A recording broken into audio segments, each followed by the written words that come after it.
Hey kids, JD here.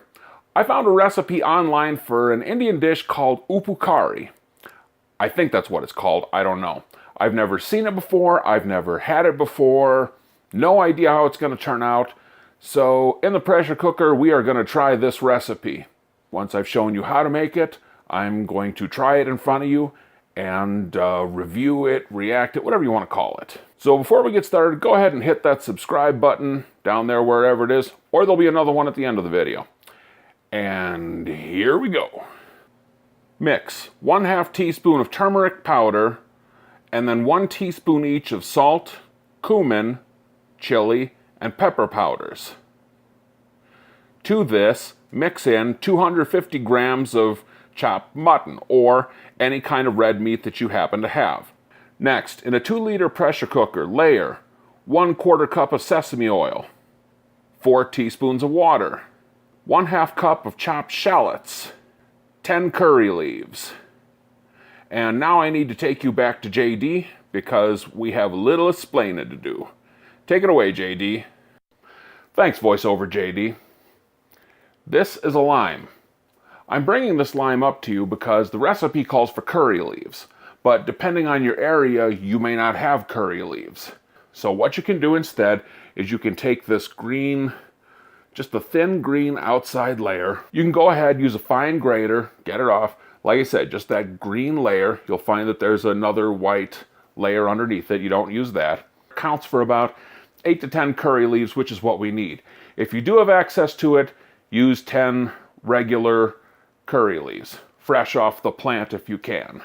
Do not use dried curry leaves. You can get disasters from that, and I'll show you that in another video.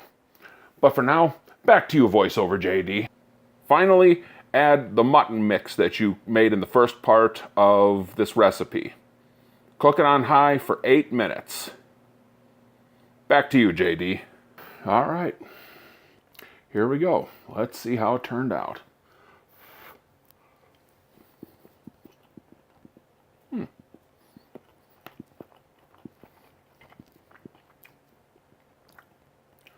It's pretty good. Okay, well, I put that aside so that way we could have a talk here. So I enjoyed what we had. It was very good. We got the flavors of the cumin, the pepper, the shallots. All that came together really nice. I imagine if you don't have shallots, you could probably use onions. You can probably substitute things. Give it a try, see what you like. Now, once again, I want to iterate.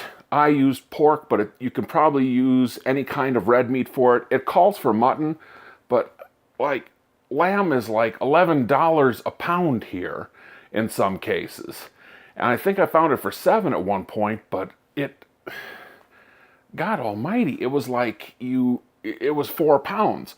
Well, if you don't like it, what are you going to do with that lamb? I mean, really, what are you going to do with it? So, I don't know that it's really effective to do that in countries where lamb isn't prevalent.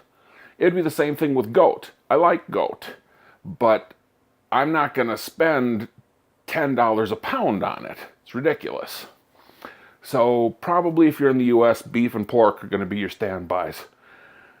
But I liked it enough that I'm going to put this into regular rotation. Okay, that's it for this video. Feel free to leave a like, leave a comment below. If you don't like, go ahead and hit the like button away. Show what a great human being you are.